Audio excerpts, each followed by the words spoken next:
Hey, this is Evan Longoria of your San Francisco Giants, and you're listening to TortureCast. You're listening to a podcast by and for fans of the San Francisco Giants. Let's go Giants! With hosts Willie Dills, Chad King, Ben Lee, and Eric Nathanson. Dedicated to the greatest team in Major League Baseball, the San Francisco Giants. This is TortureCast. Standing on time, not gonna stop. We came to play, ain't slowing down. Falling on, we're here to stay, and we're stomping on whatever's in our way. I'm feeling like a Giant tonight. It's Monday, May 20th, 2019, and this is episode 166 of the TortureCast, the podcast by and for fans of the San Francisco Giants. I'm your host, Chad King, and joining me today is Eric Nathanson. Is it raining there? Probably not. No. Should it be? No, it's been nice. It's gonna be in the 90s this week, though. Oh, like wow. 98.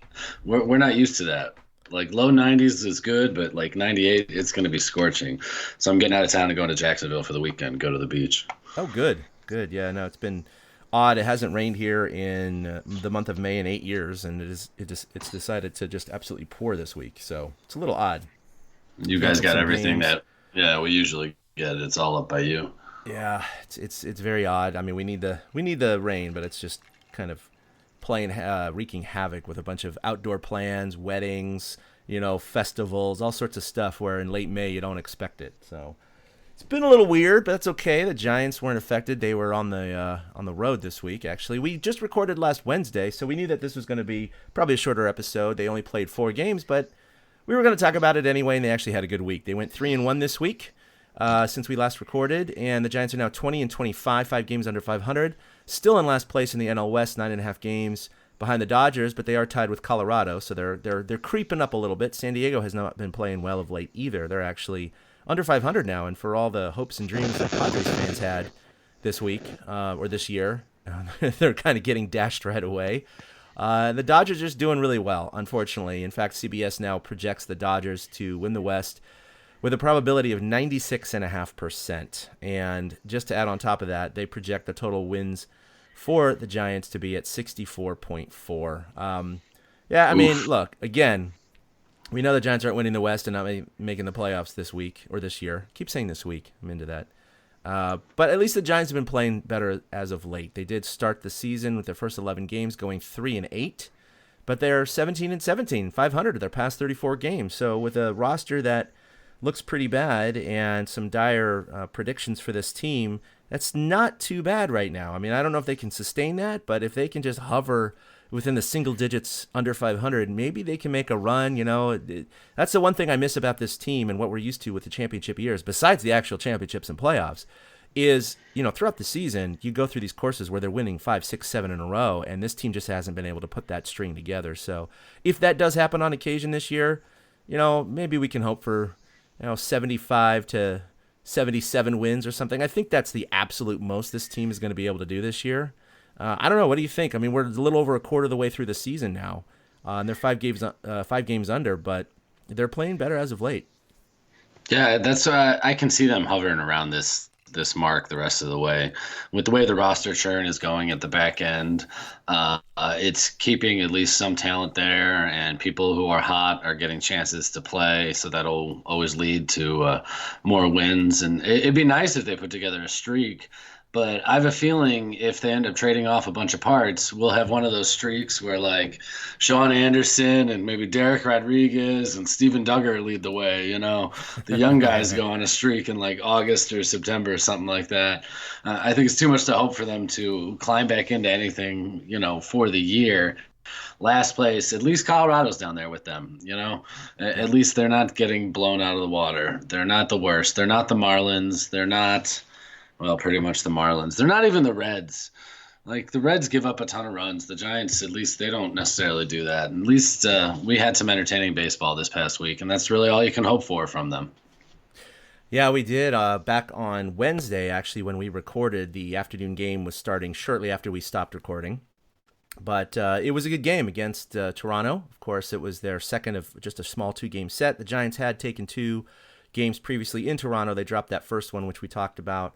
But I guess it's not the rubber match. It was a 2-game series. But we have the Major League debut of Sean Anderson, and he didn't do so badly. The Giants did end up winning 4-3. Sean Anderson pitched 5 innings, gave up only 2 earned runs. He actually had a couple of knocks too, and he was like a lifetime 160 hitter in the minors. So I don't expect anything to happen in terms of his bat. But he ripped a double over 100 miles an hour and then singled. So he went 2 for 2 on the day. So I mean that was kind of fun. Pitchers who rake hashtag.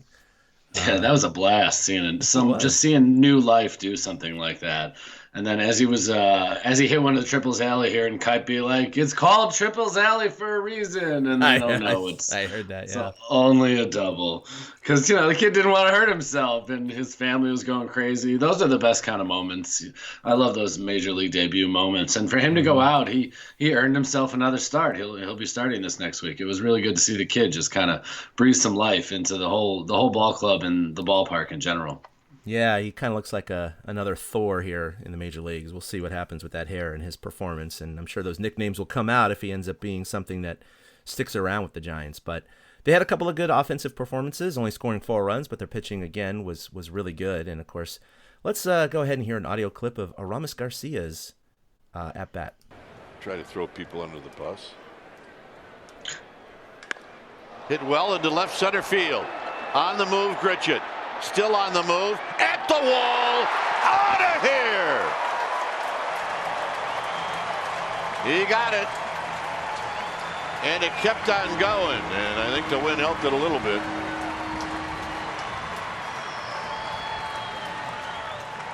So that was Aramis Garcia's first home run of the year. He actually, he played pretty well with the Giants in late season last year, and he's been a power hitting catcher. His time up here was short-lived. Unfortunately, he did have enough options still left back down to Sacramento, but that's because Buster Posey came off the 7-day concussion list. But that gave the Giants a 3-1 lead. The Blue Jays did later tie it up, but in the bottom of the 6th, Brandon Crawford stepped to the plate.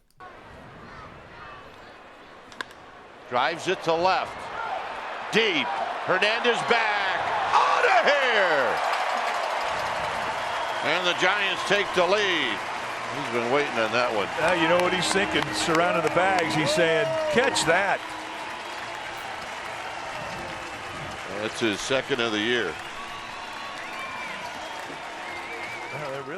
So that was a big home run. I mean, as he dabs and he comes across his home plate, my son would love that. Crawford, that's only his second home run of the year, but both home runs have been big. Both home runs have given him wins. So at least he's choosing moments where they really count. That was in the bottom of the 6th, but the Giants' pen did shut it down after Sean Anderson came out. And he gave up 3 runs, but again, only 2 were earned, and the pen shut down the last 4 innings, and the Giants won 4-3. I don't know, what else did you take away from that game, Eric? Well, Garcia's fun. He's like, I said it the other day, he's like the anti-Mac. He doesn't hit in AAA, and then he comes up to the bigs, and Garcia had a great September, and, the handful of games he was up, he hit the ball hard again. Like, that homer was a turn-your-head kind of swing. It had that sound off the bat. And then we have to tip our hat to Crawford. We really do. I mean, the guy came through. We didn't know it was going to be the difference at that time in the game. I had a feeling it was because I kind of dozed through the last few innings. I was feeling sick that day, and it turned out to be the difference, thankfully. And it was just nice to see Crawford contributing like that. The dab, I think Longo is another one who's in on that. He started doing it for his kids specifically, so I think that's a Giants thing this year. They're dabbing with each other a little bit. Yeah, my daughter, she's 13. Every time she sees the dab now, she goes, "Oh, that's so cringy." Apparently that's a new word amongst the kids, is cringy and cringe-worthy. So that's anything that makes them cringe, and so the dab does that to her. But my son, he's 9, he loves it. He's dabbing all the time. So when he saw Hulk dab in Endgame, he was pretty damn happy about that. So that's funny. It's good stuff. So anyway, the Giants did beat the Blue Jays 4-3. They split the series, but took 3 out of 4 from the Blue Jays for the year, so that was great. They went down to Arizona on Friday, and unfortunately, Friday's game is really nothing to report. They lost 7-0. Shark wasn't horrible, but he did give up 3 runs in 5 1/3. But for the first time in 214 career starts, he did not have a single strikeout. That's crazy. And you'd think Hey, Shark didn't have a strikeout today. Oh, did he not get through the first or second inning? No, he pitched 5 1/3. He got 16 outs. He just didn't strike anyone out. So that was a little odd, don't you think? That is weird. And then you also put in here that the Giants were only out hit 10-9. Mm-hmm. But the Giants had 9 hits and they didn't score a run. What the F is that? Run. Yeah, and actually, I'm not looking at the box score right now. I don't even know how many runners they had. I don't know if they had any walks or what have you, but clearly they had at least 9 base runners. I imagine they probably had a couple of walks, and maybe they had 10, 11, 12 base runners, and they didn't get a single one across the plate. So certainly a game in which the hits were scattered, the base runners were scattered, and they didn't get that one timely hit. But again, it wasn't a low-scoring game. Arizona made the most out of their 10 hits by scoring 7 runs. So that was one of those ho-hum games. It didn't really turn out into too much. But unfortunately, Derek Holland, who we talked about last week, had those comments was after he was sent to the pen and the fake injury and the whole thing. He comes out in his first appearance out of the pen and just absolutely lays an egg, allowing 4 earned runs in just 1 inning pitch. So, Derek, if you're going to talk smack, and again, I'm not saying we both kind of agreed with what he was saying. He was representing the pitchers, and I don't think it was a bad thing. But there is a kernel of truth to the fact that, well, you wouldn't be sent to the pen if your performance was better. And if you want to fight your way back into the starting rotation, this is not the way to do it. Now, walk, single, hit by pitch, triple. I mean, that's all self-inflicted damage. Mm-hmm. So it's not like Holland was running into some bad luck. He did run into an error on the 4th run that scored, but still, I mean, he loaded those bases up to let them be cleared by Eduardo Escobar. Yeah. And, it's funny. We were actually in the pre-show talking about a roster crunch, and who knows if out of left field, Derek Holland, somebody can get caught in one. Because if he doesn't perform, I mean, the Giants have shown they're not afraid to cut ties at this point. And like you said, he's kind of got to, you got to put up a little bit if you're going to, talk like that. Yeah, it's interesting because, Zaidi in that one audio clip we played last show did, he said, look, there's a reason why we gave Derek Holland his contract. We wanted him back. So him and the brass definitely wanted him back. He had an ERA of under 4 last year. He proved very valuable, one of the best starters for the Giants last year. And I think, maybe it's too early to obviously cut ties with him, but after those comments, I don't know. I mean, there's always that possibility here in late May. We'll see what happens, but we'll get to that in a bit. So Saturday, they came out swinging. They beat Arizona 8-5. Bumgarner got the win, but he still gave up 4 earned runs in 6 1/3, and he got a little wild in the 7th. His pitch count was actually really low through 4 and 5. He was only at like 60, 70 pitches, and I was watching that game thinking, oh man, he might go 7, or more, like a kind of a classic Bumgarner start, but in the bottom of the 7th, he got a little wild, and he walked the first 2 guys he faced, then was pulled. Those 2 guys eventually scored, so he was charged with 4 runs. His ERA is now like a 4.23 or something like that, so he did raise his ERA. This isn't typical Bumgarner, and I know that he's on the trading block right now, but this is not going to increase his value at this point. That being said, I do think that most teams that are interested in acquiring him don't really care about this year's regular season stats. They want the postseason Bumgarner. His velocity was actually up. He looked good for most of the game. So scouts and these teams know this. They're not going to be afraid of a guy like Bumgarner, whose ERA is a little over 4 into May or into June. They're still going to, probably pay a decent penny to get him. I thought he actually looked pretty good. His first, before just basically hitting a wall and seeming to tire, so he left stuff over the zone a little more, or it drifted out of the zone for walks. He gave up the home run to Escobar, and that came after he got called out for interference on the base paths. So Bumgarner may not have totally been focused at that point. And then the next time he ended up giving up runs was after he gave up a leadoff walk, and that guy eventually came around to score, which are all self-inflicted type wounds. And if Bumgarner doesn't do those things, he usually pitches around them well. So I thought it was a good start for him because he really did. He just kind of ran into a wall towards the 7th inning there with 2 walks. And then the double by John Ryan Murphy. What a weird name. It's just so I don't know. And the offense gave him breathing room early on. And with Bumgarner, that always helps. and the top of the order put some things together and scored runs in the first inning. Like, imagine that. He went out there with a lead in the bottom of the first inning. The Giants starters don't get to do that too often. And it was due to Longo getting a 2-out single to, I believe it was driving Duggar, because guys had been replaced. But, I mean, Panic led off the game with a single. Duggar followed that with a single. They moved up on moved up on a belt fly ball, and then Longo came through. Like, the Giants needed something like that, and it had to have given Bumgarner that little bit of a extra cushion as he went through the first. I mean, he would have had a 1-2-3 inning if it wasn't for an error on Longo. So I thought it was one of the most complete games the Giants played all season long, from starting pitching to the bullpen, to putting the top of the order together, all putting it together. In the third in their scoring rally, it was a walk by Panic, a triple by Duggar, a single by Posey, a single by Belt. Crawford had a sac fly. Like, all the big names did things. It was one of the best Giants wins of the season. It was fairly complete. Bumgarner got the win, and Crawford has been doing a little bit better as of late, and obviously we have a lot of highlights of him. But here he is, coming up in the top of the sixth with a 2-2 count, and the Giants already leading 4-2 with a runner on first and nobody out. Not that he would do that. Crawford on the ground, and a fair ball to Joe West. And the Giants are off to the races. Here comes Longoria, and they're going to wave him in. And the throw is going to go to third, and Crawford is safe at third. And coming in to score is Longoria. And the Giants get one of those runs back. Yeah, that was nice because that was a run-scoring triple. Arizona, after the Giants had a 4-0 lead, scored single runs in the fourth and the fifth to make it 4-2. So it was nice to see the Giants pick up that run, and then Crawford later scored to increase that lead to 6-2. After that, the aforementioned 6-2 lead, we had Pablo Sandoval stepping up to the plate in the top of the eighth. Actually, I take this back. This wasn't 6-2, it was 6-4.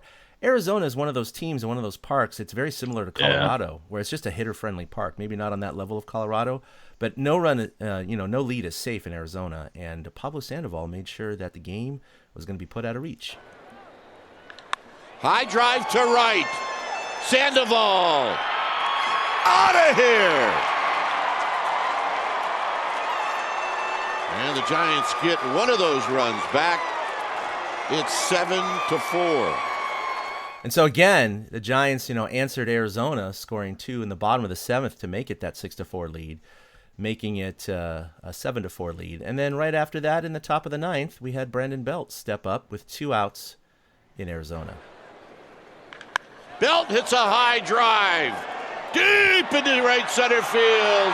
Into the pool. Out of here. And it's 8-4.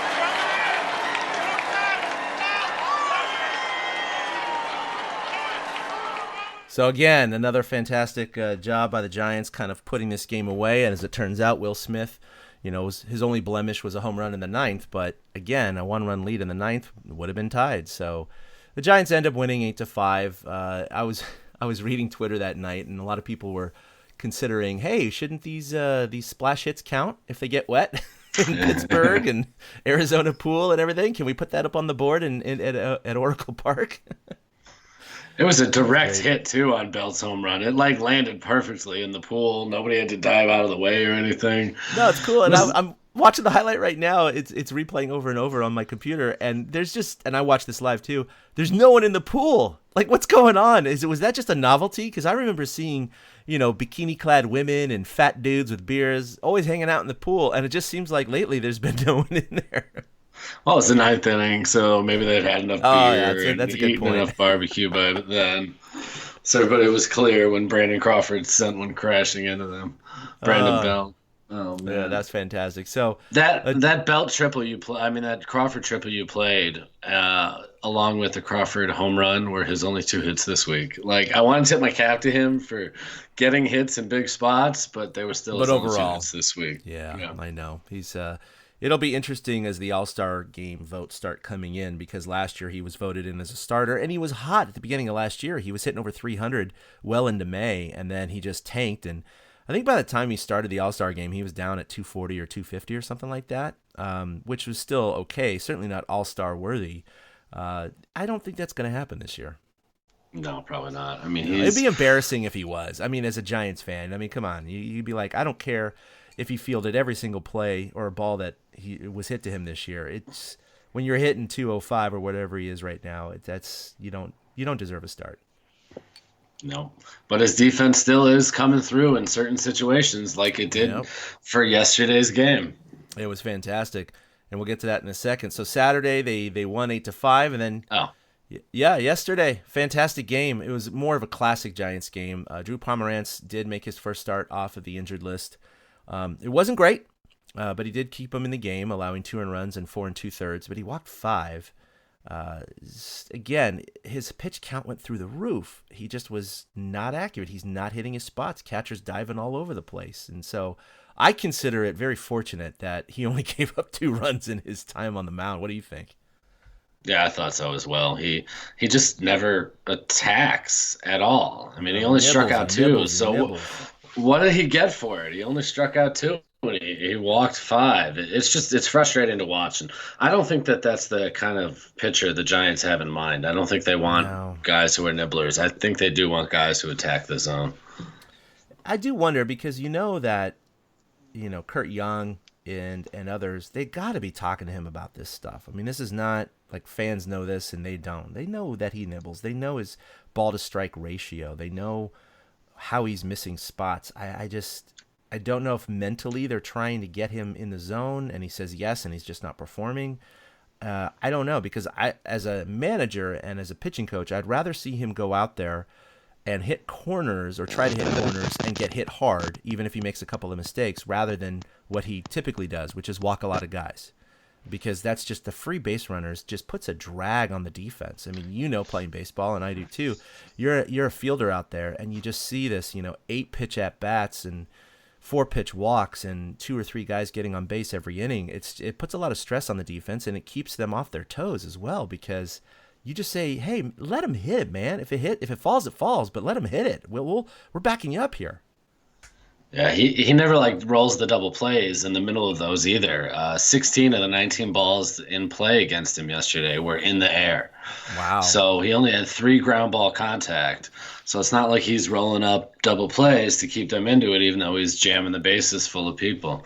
It's been a struggle with Pomerantz. He almost doesn't fit in. And then the bullpen came in and just Trevor Gott was just efficient and just firing the ball in the zone. And, between Gott, Melanson, Watson, Dyson, and Smith, pretty much all their best relievers, save for Maranta, the bullpen got it done the rest of the way so that they had a chance to win the game in the end. Yeah, so the bullpen was absolutely fantastic. However, the Arizona, when the game was still tied at 2, in the bottom of the 9th with 2 outs and a 1-1 count with Adam Jones up.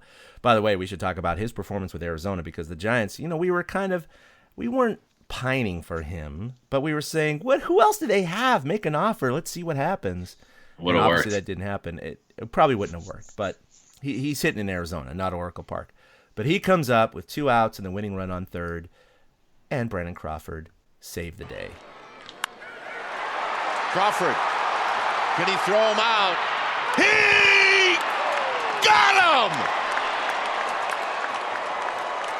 Just an unbelievable play to keep this game moving on. And Adam Jones can't believe it. I can't either. I can't either. I know you can't see the highlight. You guys have probably seen the highlight already, but as you could tell by Kipe's reaction there, I mean, that was a fantastic play. And it's one thing to see it in regular motion, regular speed, but to see it in slow motion, to see him dive fully extended into the 5.5 hole on the grass to pop up and fire a strike. And 1 hopper, granted, but Brandon Belt, of course, received on the other end another Gold Glove play, picks it out of the dirt to record the out. I mean, that saved the game. That's it. Arizona would have won. That play was so fun because Crawford has the ability, because he has such a strong arm, that he can pretty much rush his throw and still fire it over there fast. And that saved him in that moment. That was like old school Giants. And then to have them come up right away and Pablo reward Crawford for the play. It was like kismet. It was like the Giants were going on a victory tour again, you know? It was great because right away, like you said, top of the 10th, first extra inning with a 1-2 count and nobody out. First batter up after Crawford makes that wonderful play. Pablo Sandoval comes to the plate. Sandoval drives one to left. It is out of here. Unbelievable. He's done it again, and the Giants take the lead.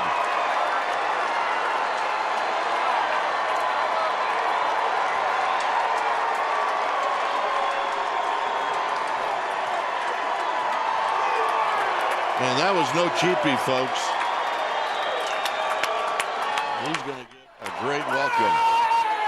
And he did it again in a 2-strike count. 3 pinch hits that have ended up in a home run in his career.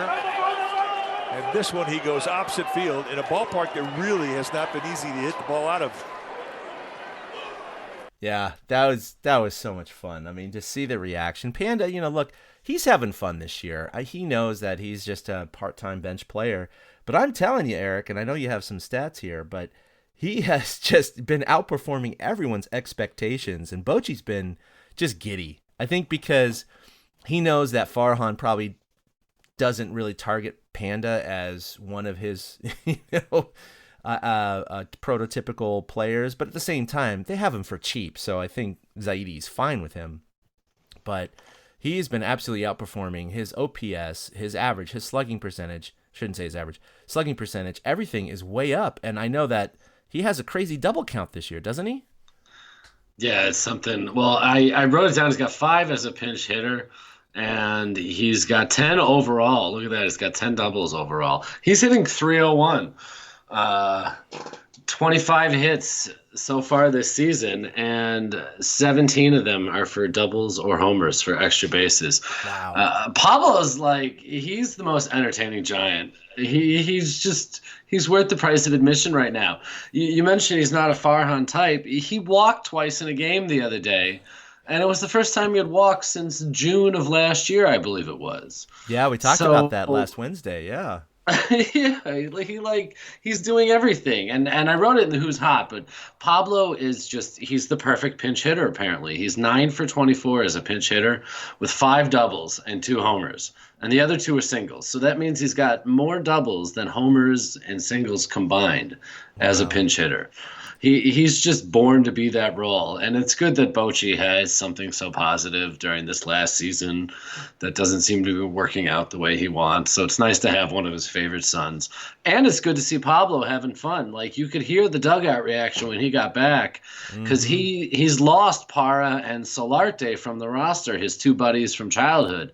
So it's just Pablo and the Giants again, and it's good to see. He and Duggar seem to have a really good relationship, so it's still just good to Pablo in the middle of things. It just makes Giants fans happy, and he's just entertaining as hell. He really is. I love Pablo. Well, what I like to see, and you heard it in that clip with a bunch of yelling and screaming in the dugout, you know who was the first to greet him with a big bear hug? It was Longoria. Ooh.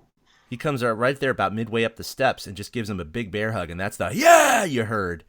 So it's fun because, even Longo, who's he's got to realize Panda's behind him in the depth chart, and Panda's been kind of outperforming Longo this year. So yes. Yeah, well, we won't talk about defense as far as metrics right now, but I know Longo doesn't feel like his job is threatened per se because he has his, this long contract and Panda's only on for this year, but still, that being said, I wouldn't rule out any possibility of Longo, who has not been very good this year offensively, if he goes into more of a slump, that Panda gets a few more starts here and there.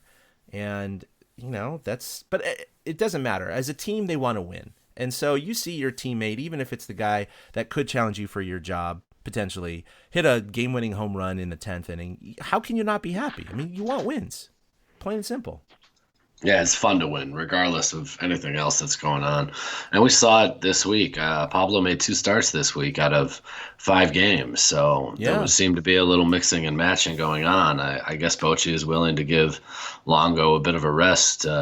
Maybe he's just getting old and he wants some time off anyways, but we're starting to see it more now. I don't know if it's because they're showcasing Pablo, or if they're trying to hide something with Longo, or they don't, Longo's not doing it in his showcase, but they seem to be willing to get Pablo. But that's crazy that it was pinch hit homers in back-to-back games for him. Yeah. He was a regular. It's a much different role, and not everybody could do it. They said it on the broadcast. It was on Saturday's game that Pablo's the kind of guy that, like, 30 years from now, you could be at a barbecue with him and he could be like, oh yeah, I could still hit a baseball, and he could do it in wingtips. He totally could. You could see him at like some function after somebody's quinceañera or something like that, some big party where everybody's dressed up, there's a ball field there, he's like, oh yeah, I could still hit it a mile, and then he can go do that, wearing dress shoes and I don't want to know how big he's going to be then, but but he'll always naturally be a hitter. It's impressive to see him take on that role, even if he's not going to take the walks. He makes contact even with 2 strikes. He's determined to. You can't throw the ball past him. Oh man, he's going to be one hell of a beer league softball player when he retires. He'll be launching it all over the place. Who's this schmuck? He weighs 300 pounds. There it goes. Yeah.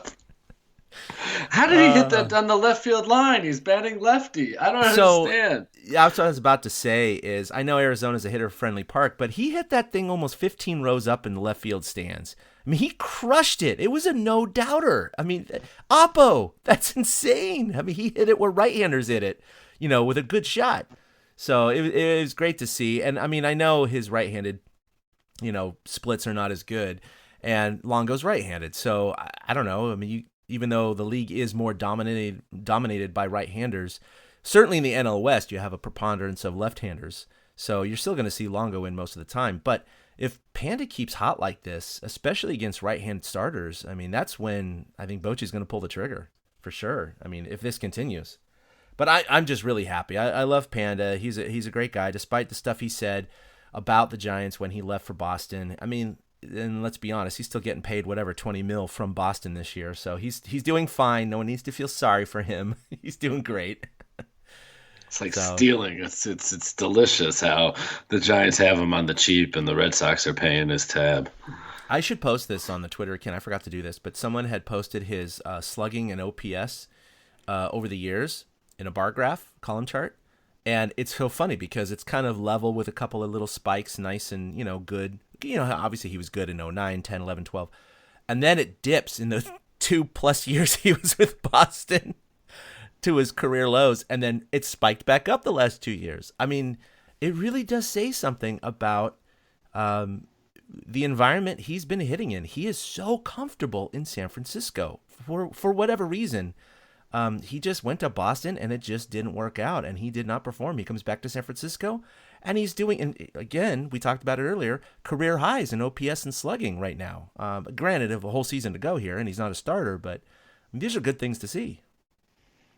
Yeah, it's not often that players get this opportunity either. It's weird that some guys just do feel comfortable somewhere. He tried it too. He tried the new thing. He thought he wanted the new thing, but he really wanted the old thing. He wanted the old thing. He wanted the comfort. Yeah, exactly.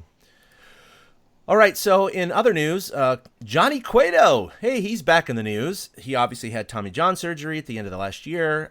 He has been rehabbing. I love following his Instagram page. He is just such a character.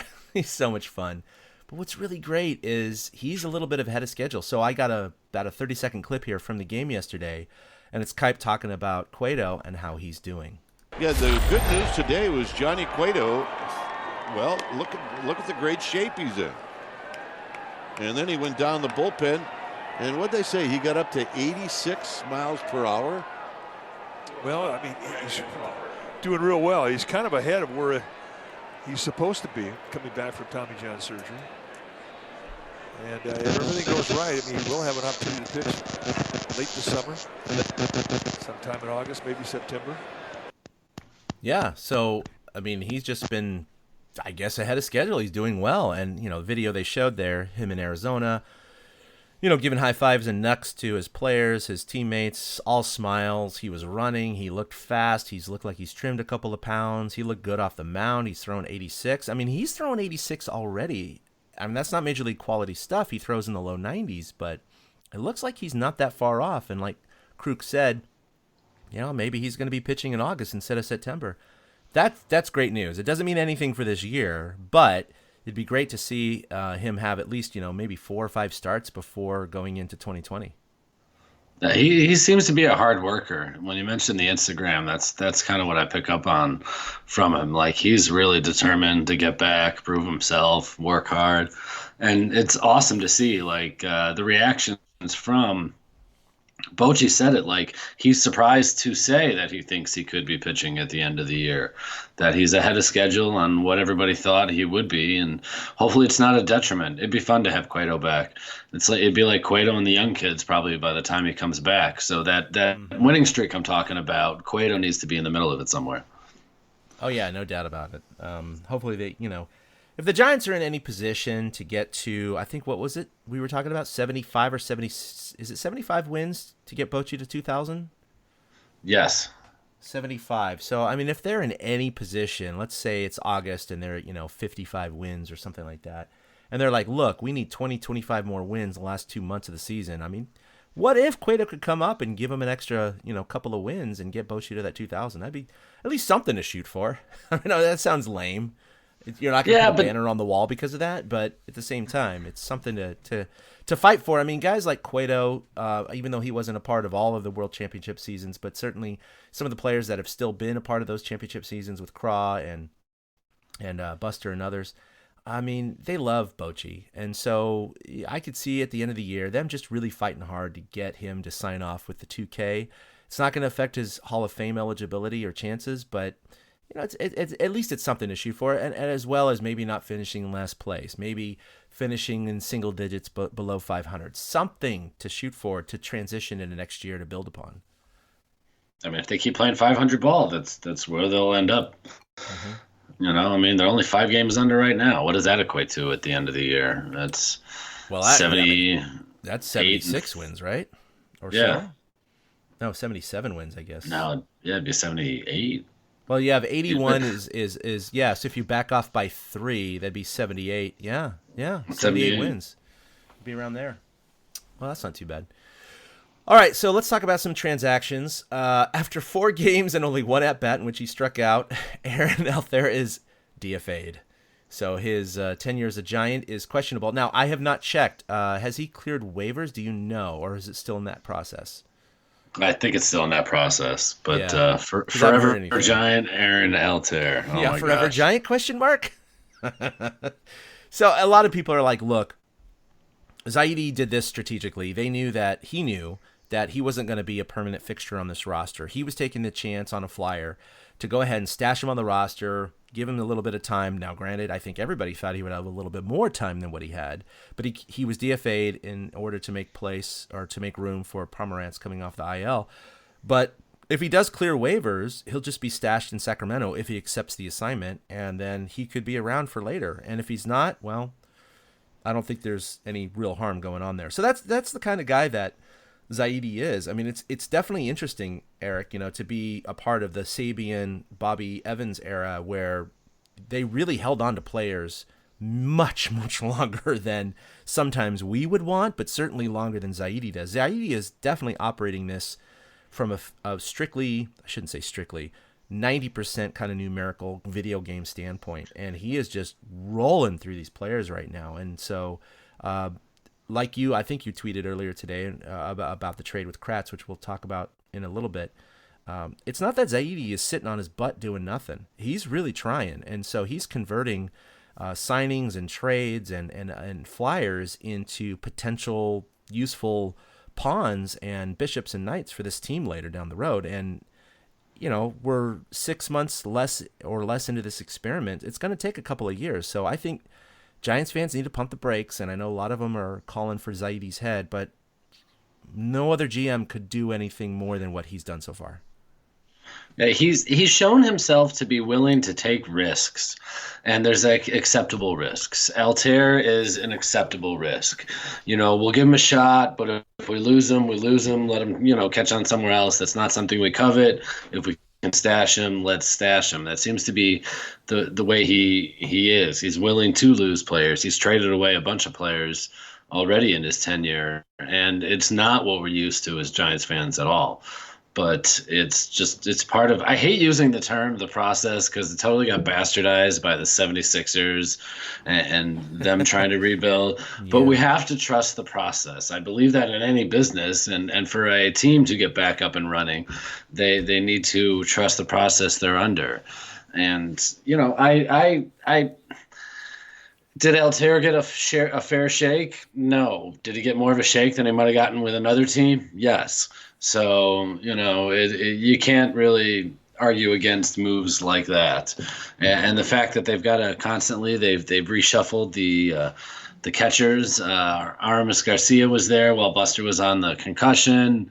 And then they had to put Kratz on waivers, and they eventually traded him to Tampa Bay for a young relief pitcher who was a player to be named later, Matt Seelinger, a right-handed pitcher who will be reporting to Augusta. So, like, every single day there's another transaction that's going on. Like the Kratz one spills over from like a day or two ago when they actually traded him.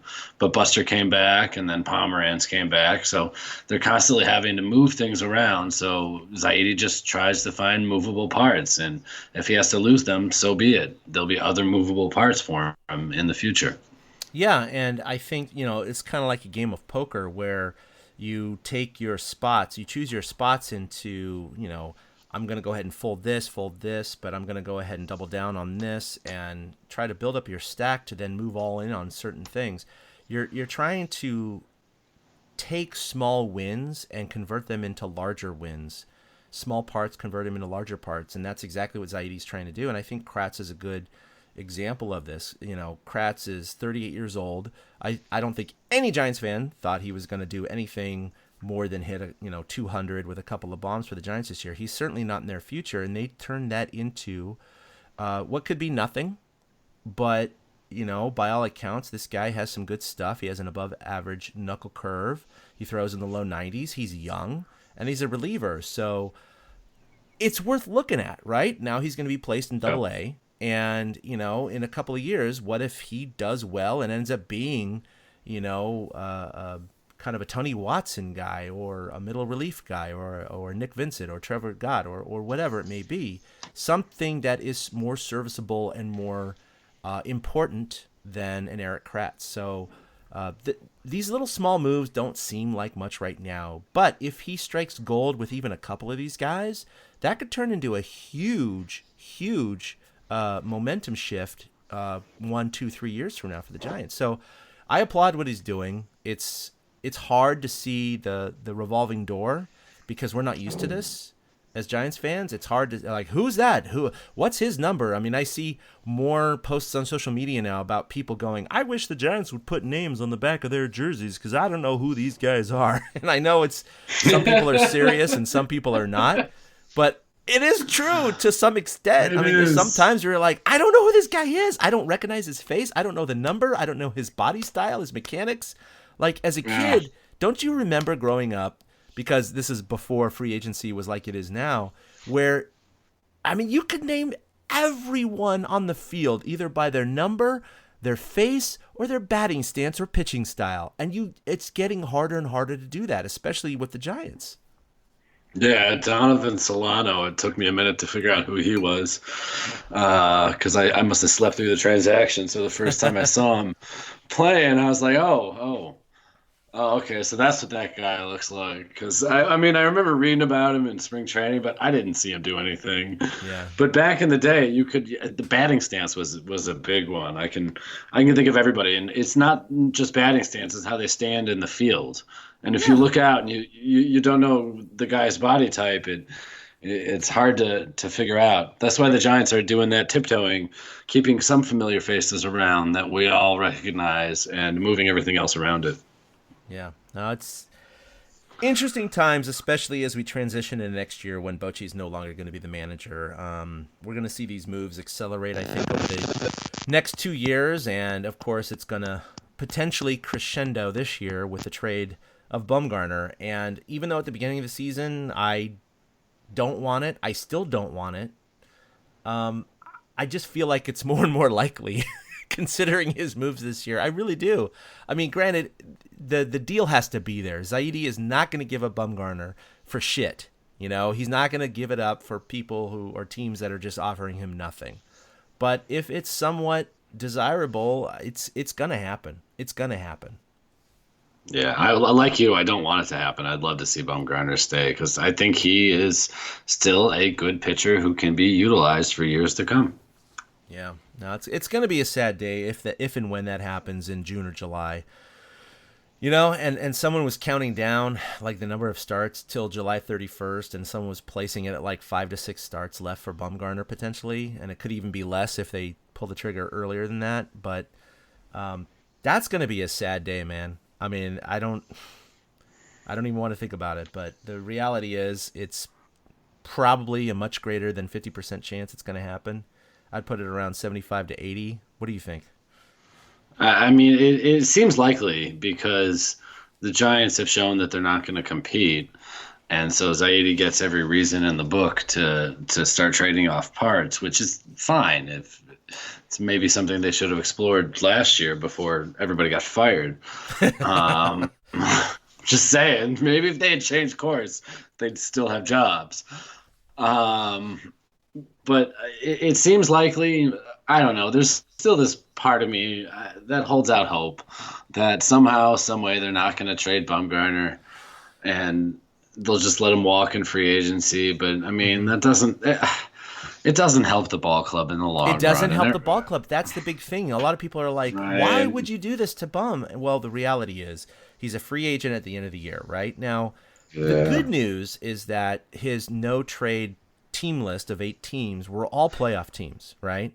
And people were upset saying, why aren't the Dodgers on there? Well, that's because even though they're a playoff team, Bumgarner's agent know that he's never going to be traded to the Dodgers. That's like already a non sequitur, right? That's he's not going to LA. It's not happening. So, and probably similarly with Arizona and San Diego, it's certainly intra-division. It doesn't make sense because then you get the guy facing you. So why would they do that? So you pretty much eliminate the whole division. They added, the Yankees and the Astros and the Cubs and, all these teams as no trade teams. So the strategy here certainly shows that Bum and his agent want to stay in San Francisco. That's a message. That is like, look, I want to stay here. This is why I'm blocking all these teams. Not because I don't want to live in these places. It's because I don't want these good teams to be able to offer a good package to you. Let a 500 or barely above 500 team offer you a package and see what you want to do. And if you trade me, I can't control it. But are you really going to do that?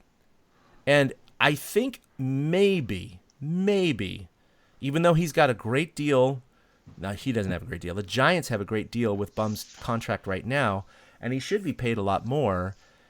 It is a little bit of a sign saying that maybe he would be willing to take a slight hometown discount to re-sign with the Giants.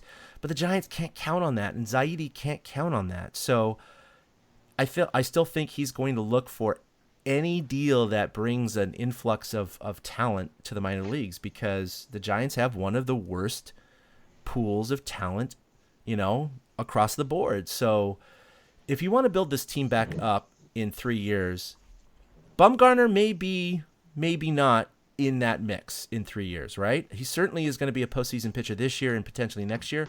Beyond that, we really don't know. Is he going to be a 33, 34, 35-year-old pitching for the Giants in the postseason?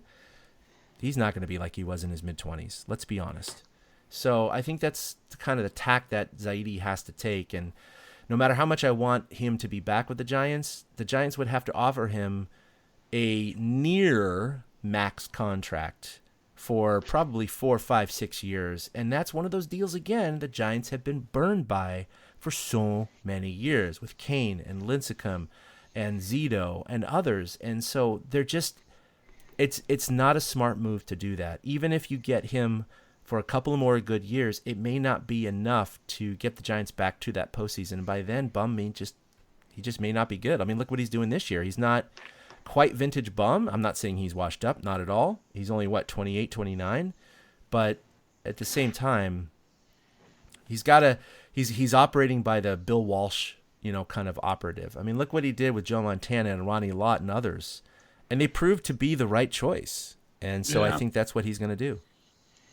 I mean, it's possible that even if they trade him, he comes back around cheap. But like you said, I'm not sure that even will happen. But I don't want him to leave. I don't want Bum to leave. I don't want Posey to leave. I don't want.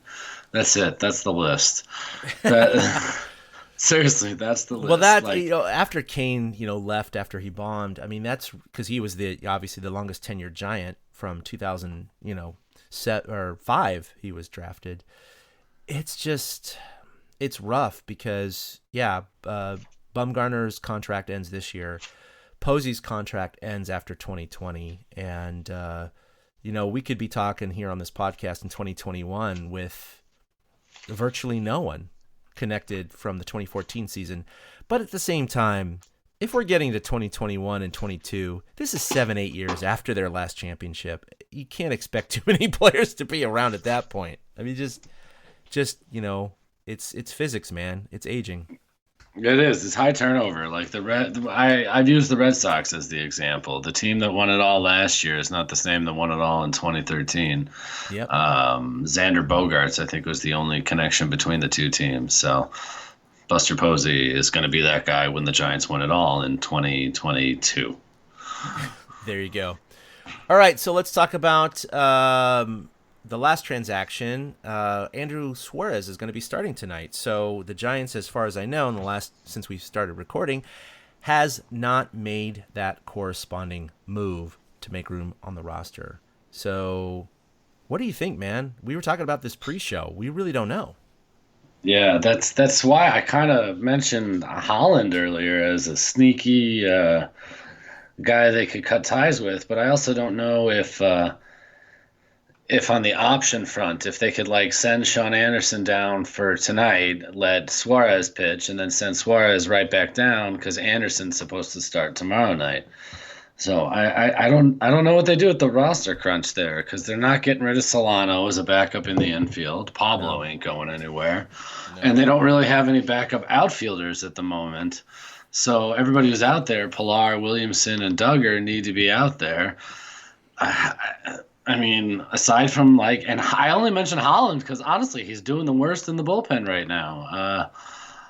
Even Nick Vincent, who was the opener the other day, that was his worst outing of the season. He hasn't had bad outings, and so I don't know what the hell they're going to do. I really don't. I mean, my best guess is the swap for Anderson and the swap back for Anderson. But other than that, I mean, maybe something weird happens. I saw one of the beat writers tweet about it. There could be some news tomorrow because they also didn't know what was going to happen on the roster crunch. So maybe this will be one of our first times going, whoa, with one of the moves that gets made. Yeah, for sure. So, yeah, they're going to be playing tonight. So let's talk about who's hot and who's not. So we already talked about Pablo. As you said, as a pinch hitter, he's 9 for 24 with 5 doubles and 2 home runs. Joe Panic been playing much better as of late. He looks more confident at the plate too. I've just been watching him, and he looks like he's attacking the ball. He's 6 for 18. That's a 333 clip with 3 doubles, 5 runs, and 4 walks in the past 5 games. And then Brandon Belt, again, always the pinata for Giants fans, a certain section of Giants fans. 5 for 14 the last 5 games with a home run and a double. So it's good to see some of these older Giant veterans go ahead and doing well. So how about who's not, Eric? Who's not? Well, it's funny. That's why we had to talk about the veterans because it's the new guys that are not hot right now. Stephen Vogt is 0 for 9 over the last week, which is the 5 games, the 2 against Toronto and 3 Arizona. He started 2 games, but he still went 0 for 9. Tyler Austin went 0 for 5 this past week, which was 1 start and 2 other pinch hitting appearances. And I think we dare say it. Mac is only hitting 167. And really, I mean, he had a decent day Saturday with a couple hits, but one of them was kind of fluky. But other than that, Mac really hasn't been putting barrel on ball. So I'd say, yeah, Mac's definitely involved in the who's not. It's a black hole in left field. I was looking it up before the season started, before the show started. Giants left fielders have the worst batting average in baseball with a 163 batting average. They've hit a total of 6 doubles and 2 homers. That's it. In 183 plate appearances, they've got 8 extra base hits, and they've struck out 58 times. It's ugly, and it's part of why we're going to keep seeing the roster churn. I think Mac's audition ends after this week if he doesn't put it together. You think this week, huh? That early? Yeah, I do. I think they feel like they've given him, that'll be about 2.5, 3 weeks at that point. I think that that's enough of a rope. And I think the Giants would be willing to try something else. I thought that was why Altair was brought in, but obviously that wasn't. No, not at all.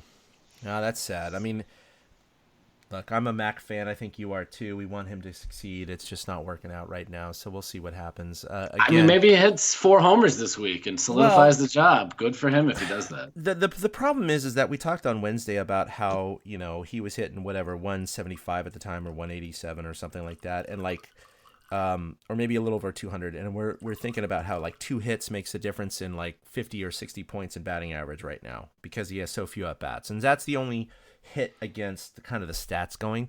But you look at how he's been doing the last 4 years of him being called up. He has 300 and something at bats, and he's hitting 220 as a major leaguer. He just seems like he's always going to be that quad A player. So it's not like he was great in the past and now he's doing poorly and you're like, let's just wait for him. He just seems to always do well in AAA and not do well in the major leagues. So he seems to straddle that in that quad A player territory. And I mean, I personally would give him at least another 4 weeks just to get him at least over 120 at bats, because I think he's at 60 at bats right now, 65 at bats, just to see what happens. But it's not looking good so far for Max. So, all right, this week in Giants history, we got a good one, don't we, Eric? Yeah, I mean, it's kind of a double-edged sword, though, because it was a very big highlight in 2013, Angel Pagan hitting a walk-off inside the park home run. But it was also the last highlight of 2013 because he got injured and the team kind of tanked after that. But back in 2013, this week, I believe it was on the 25th. Yep, it was on the 25th. Angel Pagan hit a 2-run walk-off inside the park home run to beat the Colorado Rockies.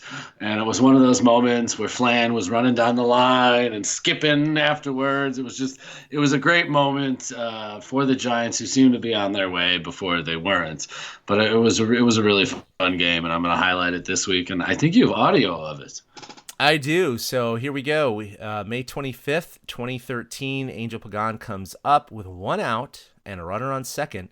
Now, this is in the 10th inning, the bottom of the 10th inning, and Colorado scored in the top of the 10th to go up 5-4. So this is why it wasn't a walk-off double or single. This is why he needed to score. So here's the highlight. Pagan hits one high and deep to right. Kadire back. It is off the bottom of the wall, and it kicks away from everybody. Pagan is being waved in. Here's the throw to the plate. It is not in time, and that is the ball game.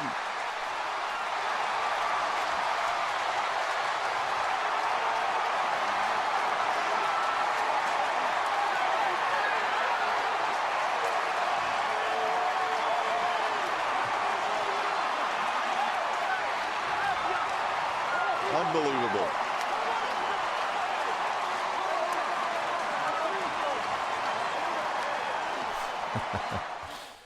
Yeah, I could let it go there, but I won't. It's just fun because I'm watching this, and there's Matt Cain and Andres Torres and Pablo Sandoval, and just I don't know. I know that Dave Righetti is hugging him right now. I'm still watching it. Oh my gosh, there's Marco Scutero, there's Sergio Romo. Yep, oh my God! Guys. I mean, it's just incredible to see this. Oh, there's their bullpen catcher who's still there. It's hard to watch because even though the Giants didn't even make the playoffs in 2013, by the way, so this isn't like, oh, this is back in the championship years. No, they didn't win this year, but this happened all the time for a good 5, 6, 7 years in Giants history, and we're just not seeing it as much now. So it's great to relive these moments, and I know that you yourself have done. I mean, look, Eric, has been so good at bringing in this week in Giants history, and he had a great article this week, and it was to talk about Willie Mays, and I read it. I loved it. I think, first of all, we got a lot of good reactions from it, but if you guys haven't seen it, check out TortureCast.com for Eric's This Week in History about Willie Mays. You want to talk about that a little bit?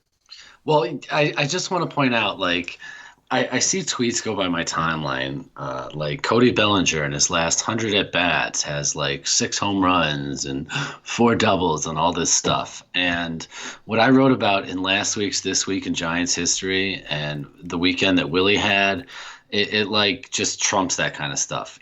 Over just one span of the weekend, and this is why I'll encourage people to go read the rest of the article. Over one weekend against the Dodgers, 2 at home and 2 in LA, Willie went 12 for 17 with 7 homers, 15 runs driven in, and scored 10 runs himself. He had 10 extra base hits, and he walked 5 times, only struck out once in the 4 games.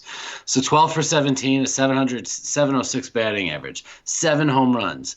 And 3 of the 4 games were multi-homer games. So he homered twice, once, twice, and twice over the stretch of the 4 games. It's totally worth the read, just about Willie. And, like, we remember him as good, but he was just even better than some people we could even remember. So... Well, what I love about these articles that you've been digging up is, we all remember Willie Mays as the greatest ever. And when you put this in an article, and even I'm reading this going, I did not know this. I did not know he hit that many home runs in 17 at-bats. That's just stupid. I didn't know it either. I stumbled across it. Some of these, I got to work a little harder. And I found out, I wrote it in there, the Giants set a record that day for total bases. The 4th game of the series, they had 50 total bases in that game. And it is still a Giants record. And that led me to finding Willie's weekend. So I didn't even know it. It's stories like that. They go by totally unnoticed that nobody will ever know about. Like Hunter Pence once had a weekend in LA, that was very similar that you could write home about. And like sometimes those will go unnoticed and just lost in the annals of time because the 1958 Giants finished in 3rd place. But for one weekend, Willie was better than any player ever was in the history of baseball. No, he was just he's still kicking. We love him. I cannot believe that he did that whole home and home series. I mean, just incredible. So I really do urge you to check out that article on TortureCast.com. I mean, Twitter would break if like Trout did something like that right now. Every at bat would be must watch, and oh my gosh, I couldn't imagine the reaction if a player had that good of a weekend in today's game. Well, Vladimir Guerrero Jr., by the way, was named AL Player of the Week, hitting 4 home runs this week. I wish I drafted him late in my fantasy draft, which everyone was kind of like skirting around him, going like, when is he going to be called up? And I really wish I drafted him, but I waited 1 round too long. I mean, he's just not a one in a generation talent. He's a one in a lifetime plus lifetime talent. I mean, he is just, like we said, I mean, there's Babe Ruth and Willie Mays and everyone else. I mean, there's just no one else. Babe Ruth did not have the physical capabilities of Willie Mays out on the field. And I think that's what separates those two, even though, Mays hit more home runs. Aaron hit more home runs. Mays, caught and saved way more runs than Ruth ever did. So it's just, it's one of those things. We just love having Willie. He's a national treasure. I just hope that I can talk to him one of these days, before he dies. I hate to say that, but it's true. So we'll see what happens. It's going to be a rough day when he goes. I know. It's going to be rough. All right, so coming up, the Giants have 4 at home versus Atlanta starting tonight, and then 3 against Arizona at Oracle. So a 7-game homestand. So I think we're going to be back on Memorial Day, unless my family tells me I'm not. So we'll talk about that later. But I don't know. You have anything else to pimp there, Eric? No, just I will be writing about that Angel Pagan this week in Giants history. Probably Wednesday, since I'm heading out for the weekend after that. Yeah. Did you see that live, by the way? I remember where I was when it happened. I was watching it. I remember the Brandon Crawford walk that preceded it as well, and I believe there was then a bunt to move Crawford from first to second, and then Pagan came up and did his thing. I'm not going to say where I was because it was in certain parts of the house, holding a phone watching the game and not watching on television. But that's how I remember it. I totally remember. I started watching games on a daily basis about midway through 2012. So they were part of my everyday by then. Yeah, I was watching that game at home. Just happened to be, we were home. I think it was the weekend, so yeah, it was I a happened Saturday. to be watching. It was so much fun. It was just incredible. So, we don't have that many highlights, right now, but that's okay with the Giants. We know who they are. We're fans. We're gonna stick with them. It's all good. We have Pablo. Pablo is the highlight. Yep, Pablo is the highlight. All right, so for Eric, this is Chad King. You can follow us collectively at TortureCast, and of course, follow us on our blog at TortureCast.com, and like us on Facebook. You can follow us individually at 2OutHits with the number 2 for Eric, myself at ChadK21, and on Twitter at TortureCast. That'll do it for episode 166. We'll see you next time for episode 167. Until then, a boom. A big thank you to everybody for listening to the TortureCast, the podcast by and for fans of the San Francisco Giants. Follow us on Twitter at TortureCast. You can also like us on Facebook or check out our blog at TortureCast.com. I also want to say thank you to Ashcon and Bailey for letting us use their song Feeling Like a Giant for our intro. For Ben Lee and Chad King, my name is Willie Dills saying, we'll see you next time.